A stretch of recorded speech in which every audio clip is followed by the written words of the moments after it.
No sé qué ha recorrido el acto en las horas que no ha alcanzado a llegar. Me hubiera gustado un informe antes, previo. Teníamos que firmar un decreto, tengo entendido. Si me lo pueden pasar. Presidente, le voy a poner en contexto 2 o 3 elementos sustanciales que se tocaron antes de su llegada. Uno, en relación a la Asamblea de Autoridades CENU, aquí están todas las autoridades del pueblo CENU, tanto de Córdoba como Sucre. Aquí está todo el pueblo reunido en esta gran asamblea. Estamos anunciando un acuerdo de 4.000 hectáreas, 2.000 este año, 2.000 el otro año, y un componente técnico de un convenio de apoyos y de equipos para que sean los mismos profesionales indígenas los que prioricen esas 4.000 hectáreas, de las cuales antes de diciembre vamos a entregar la mitad. Pero van a ser ellos mismos los que focalizan los procesos, los que visitan los predios, los que identifican esas necesidades para recortar los tiempos.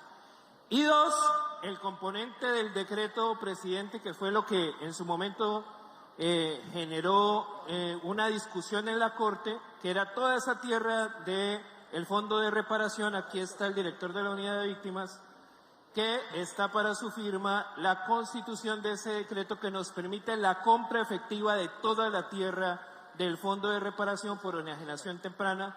Acordémonos que esa tierra es la tierra del proceso de paz de los extintos paramilitares del 2005. Son sustancialmente esos dos hechos concretos que hemos tocado con las autoridades como antesala a su llegada, presidente. ¿El decreto ya se firmó o no se ha firmado? Ya usted lo firmó, pero aquí está el espacio. La mesa para firmarlo, entonces ya se firmó. Son dos aspectos que hemos repasado durante estos 3 años. La repartición de tierras, en lo que llamamos la reforma agraria, que implica la defensa de tierra para los indígenas y las comunidades étnicas y la tierra para el campesinado en general. Una promesa que hicimos desde la campaña electoral, desde hace años, hace parte de la posibilidad de una mejor democracia en Colombia. La tierra, como todos sabemos, ha sido concentrada violentamente en el país.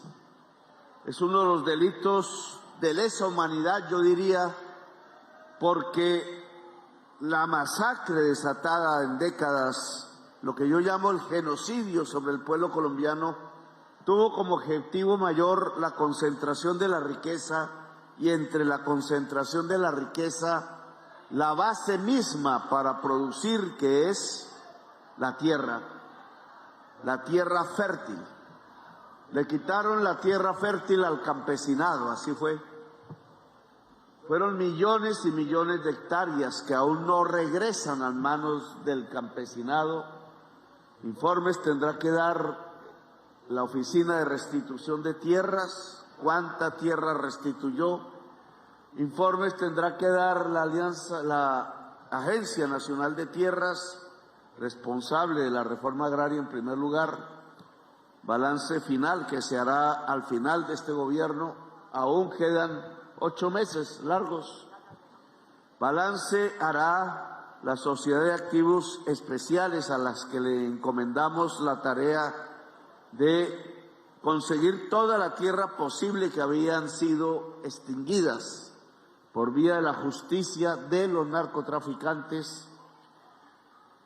Esa bolsa se complementaba con compras de tierra, que viene a ser la mayor parte de lo que hemos recaudado hasta ahora. Y esa bolsa, fondo de tierras, debe y tiene, y ha sido así en este gobierno, repartido entre el campesinado, las comunidades indígenas y étnicas en general. La vez pasada hablábamos de 700.000 hectáreas ya concentradas en el fondo de tierras. Esa cifra debe haber aumentado. Una de las debilidades que se han tenido es que el volumen de captura de tierra por cualquier medio, sean estas baldías, sean estas de narcotraficantes extinguidas por la justicia, sean estas de paramilitares que entregaron en su proceso de paz, sean estas compradas hay que entregarlas al campesinado, no se pueden quedar concentradas dentro del Estado. Y por eso hay que ser más eficaz en la escrituración, en la titulación, en la organización del campesinado que se va a quedar con determinada hacienda aquí o allá, para que podamos entregar la totalidad de la tierra que hayamos adquirido o que hayamos conseguido. Próximo gobierno debe hacer el doble de lo que hicimos nosotros. Obviamente no lo hará si es un gobierno de despojadores de tierra, y lo hará si es un gobierno de distribuidor de tierra en el campesinado. En eso hay que tener mucho cuidado. Si pudiéramos dividir a Colombia en dos partidos políticos, lo dividiríamos entre los que despojan tierra y los que entregan tierra. Dos partidos políticos diferentes, contrarios, no se llaman así, ustedes lo saben, pero uno podría seleccionar en cada espectro político si de lo que se trata es de una persona que ha ayudado o ella misma lo ha hecho a despojar campesinos de sus tierras, o al contrario, es una persona que ha luchado porque el campesinado tenga incluso más tierra, porque así debería ser en Colombia. Hay una noticia que genera la Agencia Nacional de Tierras, y es que ha encontrado un enorme proceso de acaparamiento de tierras baldías, es decir, que pertenecen a la nación, en manos de congresistas de la República. 30%, dice la prensa, de los congresistas son acaparadores de tierras. Un número que casi que coincide con el 35% de senadores que salieron presos en la época de la parapolítica por mis propias denuncias. Es decir, que examinando un poco las fechas, ojalá hubiera una fiscalía que hiciera eso, podríamos deducir que la alianza entre los políticos locales, las familias políticas, yo le llamo las mafias políticas, con el paramilitarismo, tuvo como objetivo antes que nada quitarles la tierra a su propio campesinado en sus regiones. El mismo número de congresistas resulta siendo el mismo número de aliados con el paramilitarismo. Para eso era, todos aquí lo sabemos, para eso era esa alianza. A punta de armas, a punta de fusiles, a punta de terror, hasta de sierras, andaban por los campos comprando tierra muy barata y se la vendían ¿a quién? Barata, a los políticos. Y muchas veces esa tierra no era de nadie más que del Estado. Un despojo al campesinado a mano armada por ladrones de la tierra que se sentaban en el Palacio de Nariño. Denunciar esto que ha ocurrido en la tierra rural, pero también en la tierra urbana. Acabo de pasar por un lugar de uno de mis debates, que era Guaymaral, donde una hacienda, una gran hacienda vieja, terminó en manos de un paramilitar, fundador del paramilitarismo, Ángel Gaitán Maecha, asesinado, creo que en la cárcel, y por una maniobra en el gobierno de Andrés Pastrana, terminó esa tierra siendo de la esposa de Andrés Pastrana, de la esposa de su ministro de Relaciones Exteriores, del director de Planeación Nacional de su gobierno, de su jefe de campaña en 1998 y ministro de Desarrollo de Andrés Pastrana, el señor Luis Alberto Moreno. Y hoy pasé por ahí otra vez, una gran avenida llena de carros, con razón esa autopista que llega a Bogotá es repleta. un mal urbanismo. ¿Quién sabe quién puso la firma para que en esas tierras que eran rurales y se volvieron urbanas, de 300 hectáreas de tamaño? Solo por poner una cifra, esas 300 hectáreas valían 50.000 pesos el metro cuadrado, por 10.500 millones de pesos la hectárea. Por 300, hágame la cuenta, 50.000 millones, 150.000 millones de pesos. Y volviendo la tierra urbana, ya no valían 30.000, sino 300.000 pesos el metro cuadrado en aquella época. Y eso hacía saltar esta cifra de 150.000 en casi 4,5 billones de pesos. Así se incrementó la fortuna de los copropietarios de la hacienda. Y hoy pasé por ahí y ya había una gran urbanización de uno solo con edificios. Estaba prohibido eso antes, en el año 2000. Le permitieron ahora hacer edificios. Es decir, que el metro cuadrado vale todavía más, muchísimo más. Y ahí viene quién es el dueño de la constructora. El hermano de Bernie Moreno, que me tiene en ascuas en los Estados Unidos, hablando mentiras de mí ante el presidente Trump. El senador de los Estados Unidos es el hermano del señor, creo que se llama Bernardo Moreno o Álvaro Moreno, dueño de Amarino, que es el usufructuario de esta tierra urbana, que terminó siendo un proceso de lavado de activos de un narcotraficante de Colombia de nombre Ángel Gaitán Maecha. Esa es la historia de la riqueza en Colombia.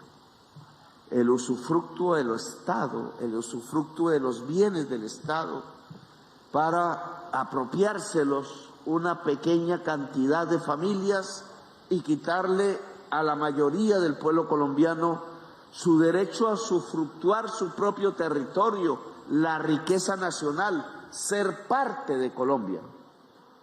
Porque se le puede invitar a un colombiano a ser parte de Colombia cuando vota, y a veces con los mismos dineros de las riquezas malavidas compran los votos,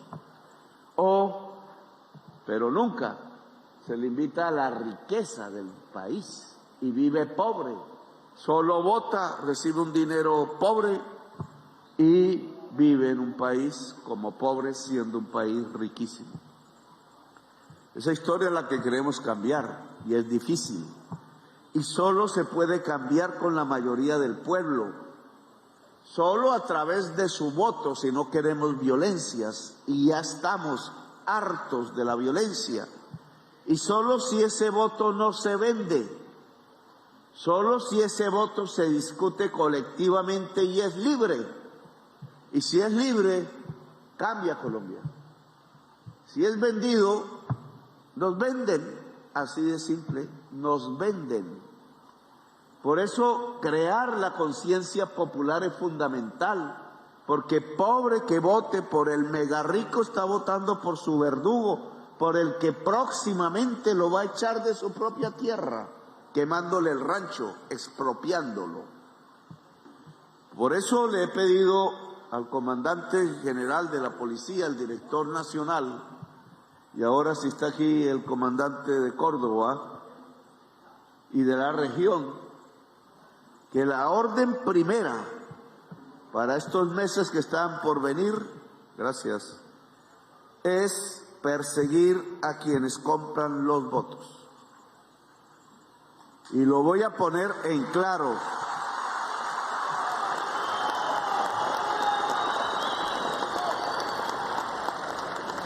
Quienes compran los votos son la mafia, así de simple. Y es el mecanismo por el cual las mafias se apropian del Estado. Y si se apropian mafias del Estado, Colombia no es democrática, no le pertenece a su ciudadanía. Y en esa medida no importa qué mafias políticas haya, qué mafias narcotraficantes haya, el deber de la policía no es mirar para otro lado. Primer deber de la policía, si quiere defender los derechos y las libertades de la ciudadanía, como ordena la Constitución de Colombia, es no permitir que se compre el voto, no permitir que se apropien del Estado los corruptos, sino permitir que el voto sea libre y que la población de cualquier lugar de Colombia y aquí de Córdoba sea libre. Si somos libres, somos dueños de Colombia. Si nos compran, somos esclavos en Colombia. Así que esta disyuntiva hay que aclararla y la policía tiene la orden de su comandante supremo, como dice la Constitución, de impedir una sola compra de voto en cualquier lugar del territorio nacional.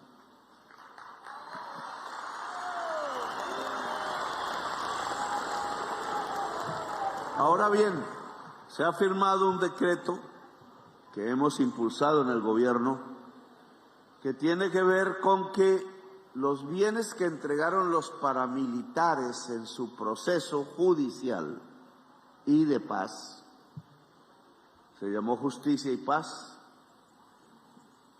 prácticamente se desarrolló en tierras de Córdoba, tuvo a Córdoba como víctima y a Sucre, aquí hay gente vecina de Sucre, tuvo al pueblo víctima, pero al mismo tiempo se pensó que era necesario que hubiera verdad, justicia y reparación. Eso lo impulsé como frase en el Congreso de la República, haciendo los debates durante 10 años contra los jefes políticos que se habían aliado con el paramilitarismo. De allí cayeron el 35% de los senadores a la cárcel y el 15% de los representantes a la Cámara.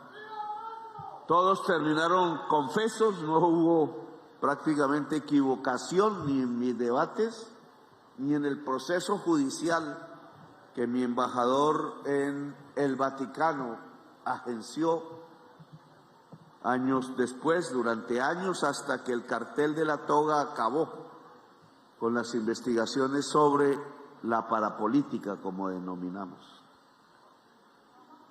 Quedaron en los juzgados una serie de confesiones, porque así lo ordenó la Corte Constitucional en aquel tiempo, en donde los jefes paramilitares entregaban haciendas, tierras para reparar a sus víctimas.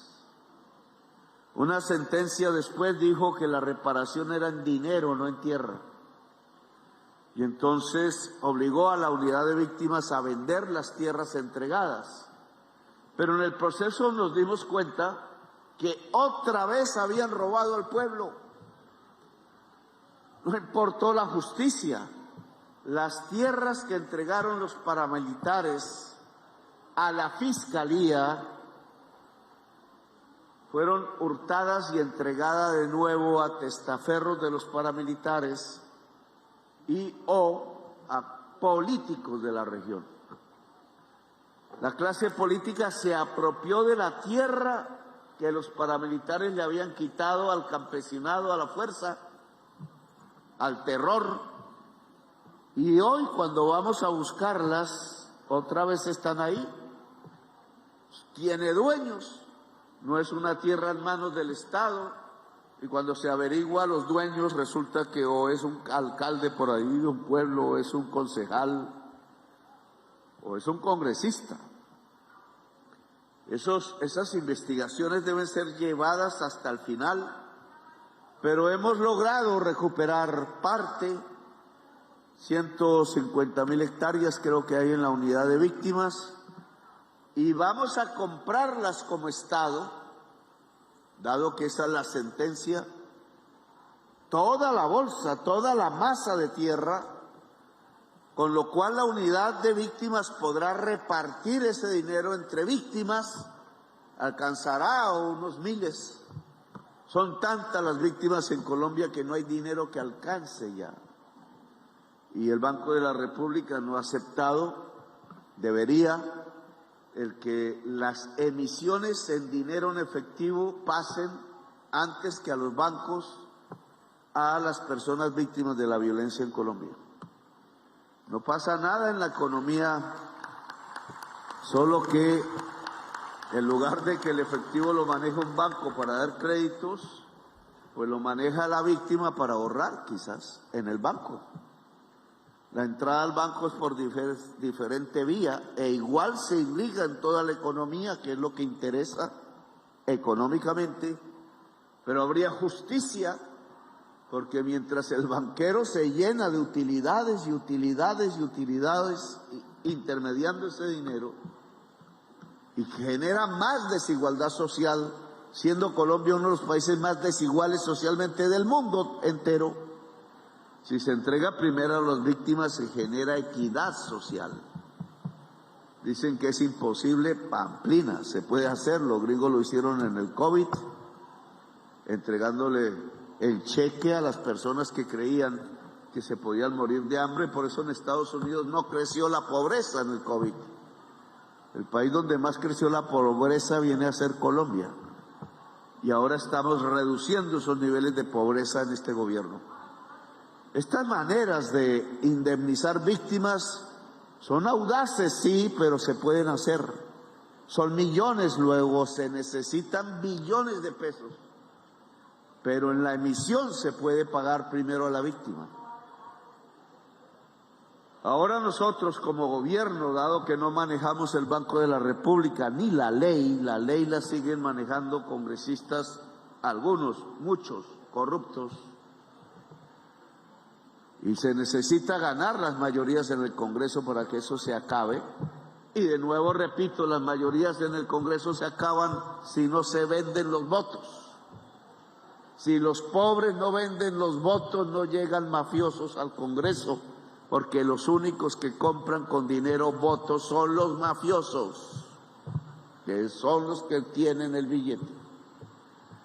Entonces compraremos 150.000 hectáreas, es lo inmediatamente que pasa después de la firma del decreto, y tanto la unidad de víctimas podrá repartir entre las víctimas de acuerdo al listado que hay que vigilar,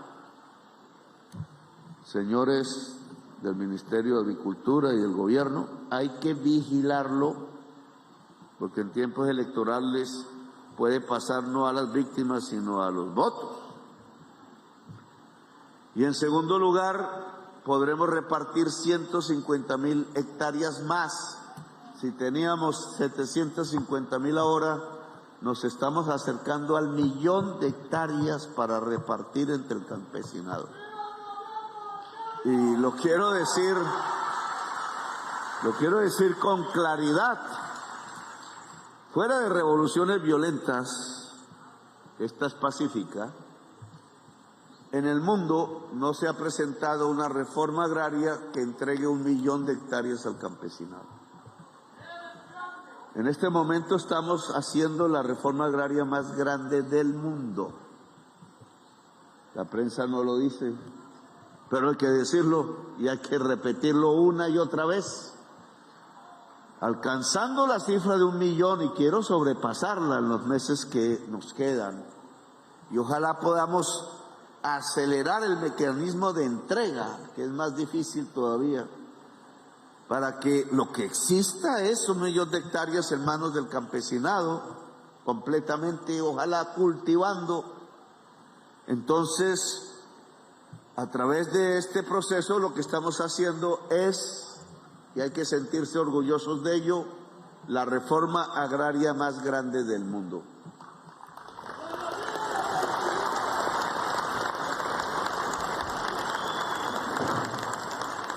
De eso saldremos orgullosos de este gobierno y tendremos que recordar, si podemos, que uno de los grandes planteamientos de la historia democrática de Colombia, hecha desde el siglo XIX, que están hablando de hacer reforma agraria en este país, no habían podido, algunos avances se tuvieron, pues seamos nosotros, incluso pasó como un pilar de los 3 del acuerdo de paz.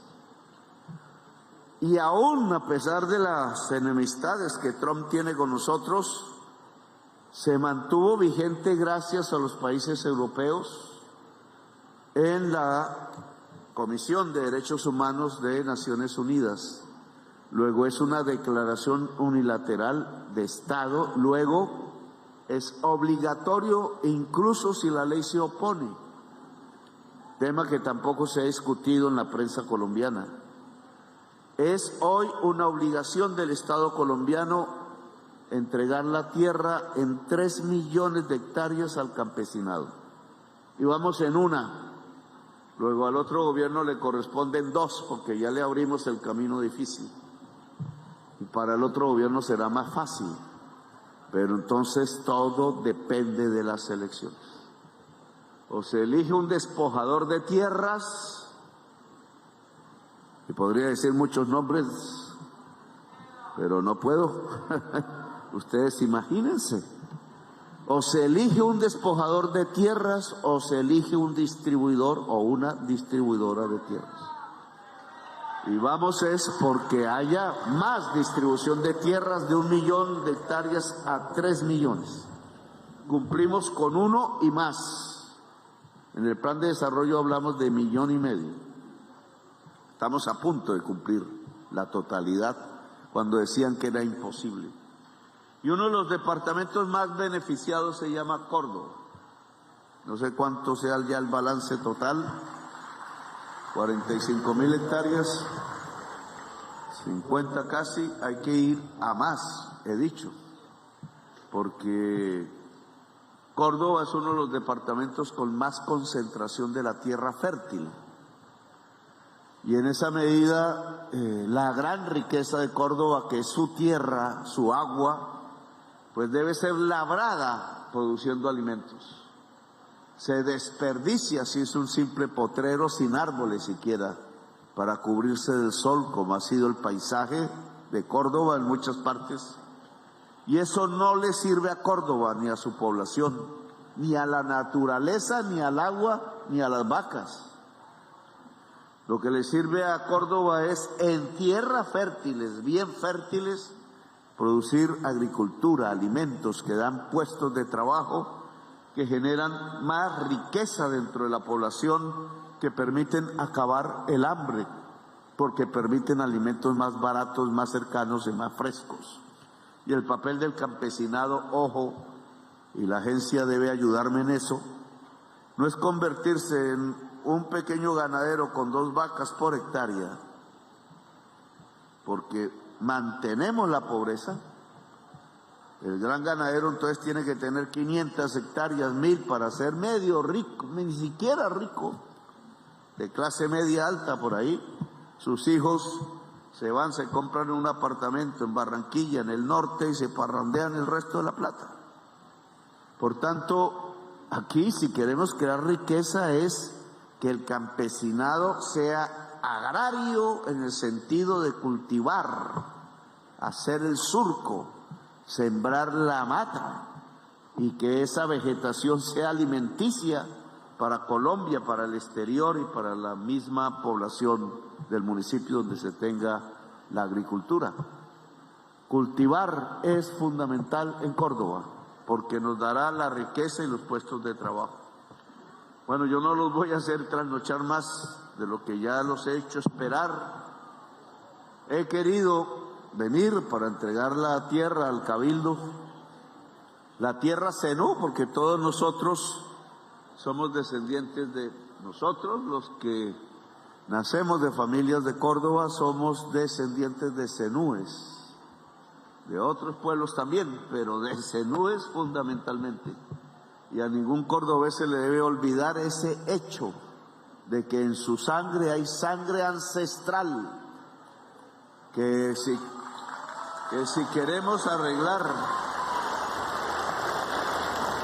los procesos de decadencia de la tierra, de inundaciones que hay en La Mojana, por ejemplo, desde Ayapel hasta casi Magangué, hay que recordar la sabiduría zenú, reproducirla. Yo tengo un poco de funcionarios en Bogotá que no salen de Bogotá, que hacen proyectos sobre estas regiones que no consultan la sabiduría de la gente, y terminan dañando a la vida de la gente. Entonces la consulta con el pueblo fundamental y recordar ese ancestro que es el pueblo zenú, aquí labrando la tierra, aquí teniendo la tierra, aquí siendo resistentes, pues es fundamental si queremos que la democracia sea en Córdoba y no un viejo episodio donde era el terror lo que inundaba los caseríos en las noches o cuando anochecía. Ahora la democracia está, así que vívanla y protéjanla. Y la manera de proteger la democracia popular en Córdoba es no vendiendo el voto, nunca lo olviden, no vendiendo el voto jamás. Gracias, muy amables por haberme escuchado.